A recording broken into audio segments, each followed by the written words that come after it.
Bonsoir et bienvenue dans votre journal. Nous sommes le mercredi 10 octobre. À la une de cette édition, le collectif de Mayotte ne relâche pas la pression. Si elles ont été chassées de la préfecture, les Bouénis n'en restent pas moins mobilisées. Elles dorment toujours à quelques encablures du bureau des étrangers, devant la CSSM désormais fermée au public. La détermination n'a pas faibli, bien au contraire. Les Bouénis considèrent que leur combat n'est qu'un prolongement de celui mené par d'illustres Mahorais et Mahoraises.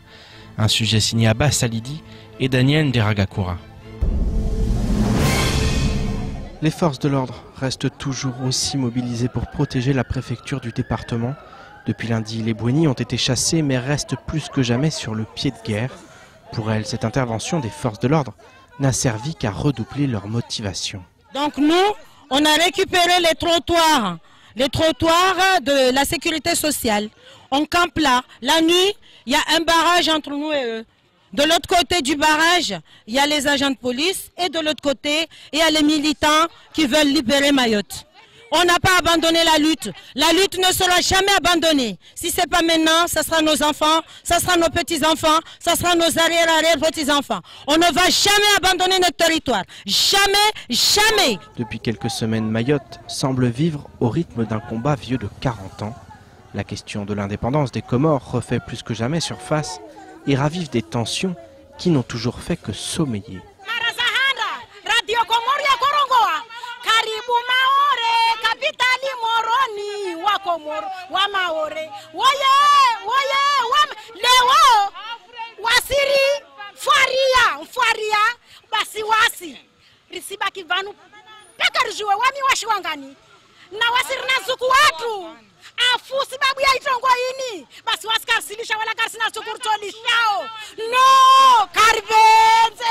Pour les membres du collectif, ce combat pour Mayotte française se doit d'être perpétué de génération en génération. Cette petite fille de Zenam Déré affirme que la relève est en train de prendre le relais. Nous sommes les successeurs de Zenam Déré, de Bamana et de Marcelari, de Giro. Nous sommes les successeurs directs parce qu'entre leur génération et la nôtre, il n'y a pas eu de successeurs. Et nous sommes leurs successeurs. Nous allons continuer, nous allons porter haut et fort notre héritage, dignement. L'héritage de Zenam Déré, de Banaman et de Bamana n'est pas perdu. Nous sommes les dignes successeurs. Donc nous allons combattre pour Mayotte. Nous allons combattre pacifiquement. On ne veut pas de ces policiers devant nous à chaque fois. On veut qu'ils nous défendent quand on est attaqué, mais on ne veut pas qu'ils viennent nous arrêter quand on défend Mayotte. Les jours passent et le conflit entre la France et les Comores a largement dépassé le cadre des relations diplomatiques. Le collectif promet en effet que le combat de leurs aînés a officiellement repris vie. La semaine dernière, plusieurs membres du collectif de Mayotte ont soutenu Ousseni Balahachi dans l'affaire qu'il a opposée à des gendarmes. Mercredi dernier, le syndicaliste a été condamné à 2 mois de prison avec sursis, mais relaxé pour les violences et les outrages. Durant l'audience correctionnelle, le procureur de la République, Camille Miansoni, avait requis 8 mois de prison avec sursis. Il n'avait donc pas été entendu par les magistrats. Estimant les faits particulièrement graves, il a décidé de faire appel du jugement qui repassera donc à la barre. Écoutons Ousseni Balahachi qui s'exprime sur cette décision du procureur. Il y a un acharnement, il y a un rouleau compresseur qui est déployé pour pouvoir nuire. Alors, pour quelle raison ça aller demander à ceux qui ont fait cet appel, parce que après le jugement qui est rendu, le verdict, nous l'avons respecté avec tous les avocats qui m'ont défendu. Et je suis surpris aujourd'hui que c'est le procureur qui vient à charge pour demander à ce qu'il y ait un appel par rapport à la décision qui a été rendue au tribunal. Mais moi, ça ne me surprend pas parce que le réquisitoire qui était porté par le procureur n'était pas objectif pour moi. Il était plutôt avocat que procureur de la République. Il était avocat des gendarmes plutôt que procureur de la République. Chaque année, des centaines de jeunes intègrent le désormais régiment du service militaire adapté RSMA. Cette structure offre de nombreuses formations et connaît un taux d'insertion dans le monde professionnel sans pareil. Comme tous les ans, le régiment organise des rencontres professionnelles afin que les entrepreneurs viennent piocher dans le vivier de jeunes formés pour parfaire leurs équipes. Ce matin, nous recevions 2 membres du RSMA qui nous parlent des formations au sein du régiment, Amina Ariti et Daniel Deragakura. RSMA et non plus BSMA, il va falloir s'y habituer. Opéré le 3 juillet dernier, ce changement d'appellation n'entame néanmoins en rien ce qui fait l'ADN de la structure, accueillir et former les jeunes mahorais en vue de leur insertion.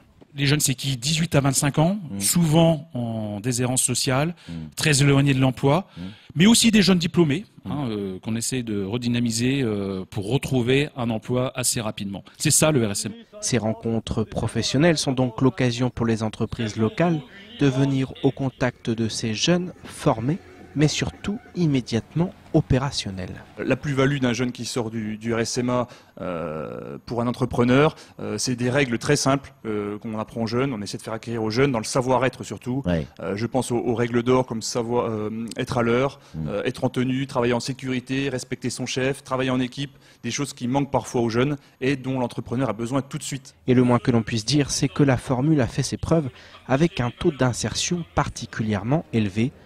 En 2017, plus de 89% des jeunes formés par la structure ont intégré le marché de l'emploi. Ainsi, contrairement à ce que l'on pourrait penser s'agissant d'une telle structure, l'objectif est bien d'attirer les jeunes dans le civil et non dans le milieu militaire. Si on met des photos avec le côté militaire, et aujourd'hui on a changé un peu l'image puisqu'il n'y a plus les FAMAS, pour donner moins de militarité dans ce sens où c'est pas des militaires qu'on forme, c'est des jeunes à qui on va donner de la militarité dans le sens de la discipline. Il ne s'agit pas de montrer des jeunes en armes, mais des jeunes qui sont en tenue militaire avec nous, qui partagent les valeurs militaires, mais qu'on va insérer bien dans le civil. C'est ça le message du RSMA. Ainsi, sur les 600 jeunes formés chaque année, seule une trentaine intègre le corps militaire. Pour rappel, les formations proposées s'inscrivent dans 20 filières différentes, des formations dont 18 s'étalent sur une durée de 10 mois et 2 autres sur 6 mois. Pour se former, certains jeunes choisissent de poursuivre leurs études hors du territoire. Nombre d'entre eux se tournent alors vers la DPSU afin d'obtenir une bourse versée par le département. Problème, cela fait plus de 3 semaines que le service est en grève. Les travaux liés au nouveau logiciel ne sont pas encore terminés. Et si l'espoir d'une sortie de crise pointait à l'horizon en début de semaine, le protocole de fin de conflit ne devrait pas être signé avant la semaine prochaine si tout se passe bien. Écoutons Rachid Saïd qui nous parle des derniers détails à régler. Je pense que le fait qu'on soit encore dans la rue aujourd'hui fait que toutes ces modifications se font. Je pense que si on avait accepté depuis le premier jour qu'on nous avait présenté l'outil comme il est, je pense qu'on n'aurait rien du tout. Le problème qu'il y a, c'est qu'un logiciel doit nous faciliter la tâche et non nous la compliquer. Donc plus on est dehors, ça veut dire qu'il faut qu'on règle certaines choses, ces détails-là. Et il faut être exigeant, c'est pour ça qu'on est encore dehors. Je tiens juste à rappeler aux parents ou à certaines personnes ou les élèves ou des personnes qui entendent qu'il n'y a qu'une minorité qui est dehors, qui n'a pas envie de travailler, alors qu'ils viennent voir exactement ce qui se passe. À l'heure actuelle, sur les 22 gestionnaires, c'est-à-dire les personnes qui instruisent les dossiers de bourse, il n'y a qu'une seule personne qui est dans son bureau. Cette personne-là fait ce qu'elle a à faire, mais elle n'avance pas plus que ça, parce que l'outil n'est pas prêt. Mais à l'heure actuelle, l'outil n'est pas prêt, mais on est sur le bon chemin et je pense que d'ici la semaine prochaine, on devrait régler pas mal de choses si les gens travaillent. Je vous propose maintenant de faire le tour du reste de l'actualité locale de ce mercredi 10 octobre. Depuis lundi, certains magasins de la place Mariage, à l'instar de DHL, ont fermé leurs portes en raison de l'installation du collectif de Mayotte. Par ailleurs, pour l'heure, la date de réouverture du bureau des étrangers n'est pas encore fixée. Cependant, le syndicat Force ouvrière a décidé d'anticiper et d'alerter sur les risques de tension. L'UDFO, par le biais de son secrétaire général Elanziz Hamidou, écrit ainsi, je cite, « Cette situation présente un risque certain pour les agents publics exerçant à la préfecture tant pour leur sécurité sur les lieux qu'en dehors. FO considère que les conditions d'exercice du droit de retrait sont remplies.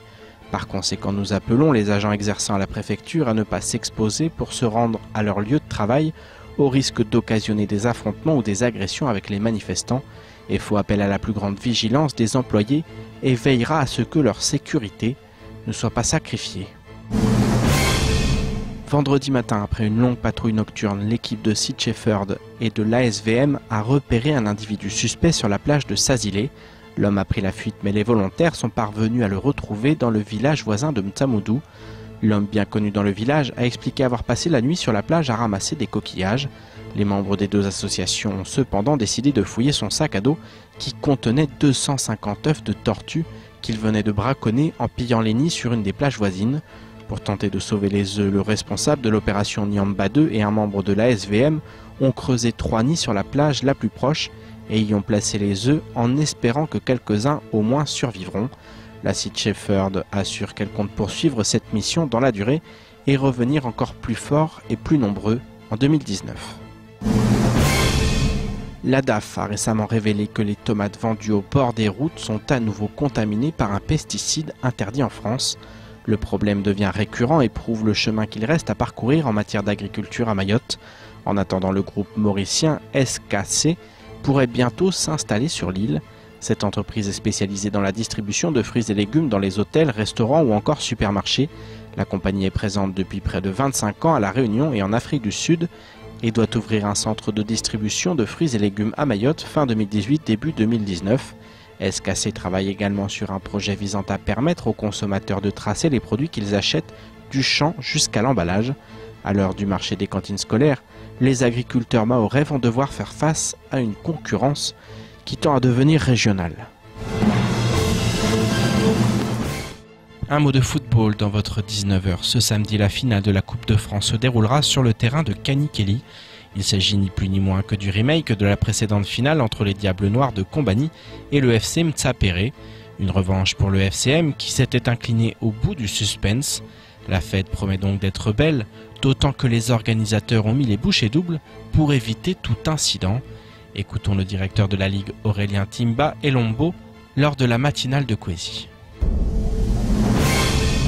Non seulement on peut y aller en famille, mais nous on invite les gens à venir en famille, à assister à une belle fête du football, ce qui...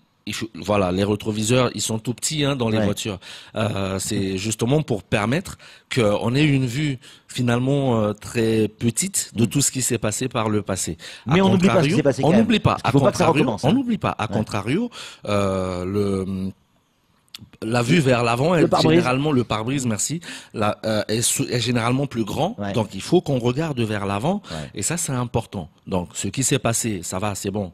On va pas balayer du revers de la main, mais on va regarder vers l'avant et la fête sera belle. Là, tout le club de Kanikeli s'est mobilisé. Je ne parle même pas de la mairie qui investit en moyens humains, en moyens financiers, en moyens pédagogiques pour que la fête soit belle. La Ligue, le président de la Ligue, là aussi, est mobilisé. Les membres du comité de direction, tout le monde est mobilisé pour que la fête soit belle. On termine ce journal en prenant de la hauteur. Une découverte du monde aéronautique, une potentielle orientation pour des jeunes lycéens, c'est tout l'intérêt du projet né à l'initiative d'Alain Charrier, enseignant au lycée de Mamoudzou et pilote d'avion sur son temps libre. 3 élèves se sont succédés ce matin en petite terre pour 30 minutes de vol aux commandes, sous les consignes d'un chef instructeur. La préparation au brevet d'initiation aéronautique se poursuivra jusqu'en mai, date de l'examen final. Marion Tellier a pu suivre cette matinée dans le ciel de Mayotte. Reportage. La tête dans les nuages et des étoiles plein les yeux.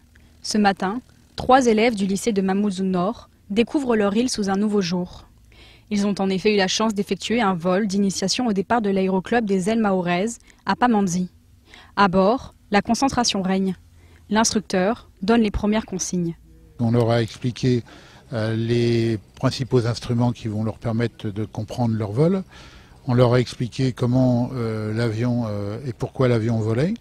Et puis, je les ai fait piloter, j'ai refait faire le décollage, puis ensuite se positionner dans l'espace et faire un palier. On a fait un grand tour de 30 minutes Et on est revenu, ils ont travaillé pour poser l'avion. Un projet financé à hauteur de 2600 € par le vice-rectorat de Mayotte. Ils sont en tout 20 lycéens à pouvoir réaliser ce vol dans le cadre de la préparation du brevet d'initiation aéronautique. Cette étape vient s'ajouter aux 2 heures hebdomadaires d'ateliers au lycée de Mamoudzou Nord. Les jeunes s'initient alors aux aspects théoriques de l'aéronautique, notamment dans 5 domaines d'activité distincts. La connaissance des aéronefs, alors ça c'est tout ce qui est description de l'avion, l'aérodynamique, les principes de vol, comment on vole un avion, un module météo, donc on va travailler sur la météo, reconnaître les nuages, le fonctionnement le système autour de la Terre, les vents, etc. Un module qui est réglementation. Les avions, ça vole, il y a une réglementation très précise, ou comment on pose un avion sur une piste, le tour de piste, etc. Et un 5e module, histoire de l'aviation, depuis les pionniers jusqu'à la découverte de l'espace. Quelles que soient les motivations des uns et des autres, les lycéens sont unanimes. Le spectacle est époustouflant. Pour certains, une carrière dans l'aéronautique pourrait déjà se profiler. J'ai pas trop stressé et j'aimerais beaucoup le refaire. Même tout de suite si je pouvais. Quand on est arrivé à peu près au bout de la piste, il m'a demandé de tirer sur le volant et là c'est le moment où j'ai surkiffé. J'ai voulu prendre ces cours pour m'ouvrir plus d'options et plus tard peut-être devenir pilote d'avion. Une matinée instructive et riche en adrénaline. Un nouveau monde s'offre à ces jeunes. Qu'ils poursuivent leurs efforts de manière professionnelle ou non, tous repartiront avec la fierté d'avoir pu piloter un avion, une expérience unique. C'est la fin de votre journal. Tout de suite, la suite de nos programmes. Bonne soirée, à demain.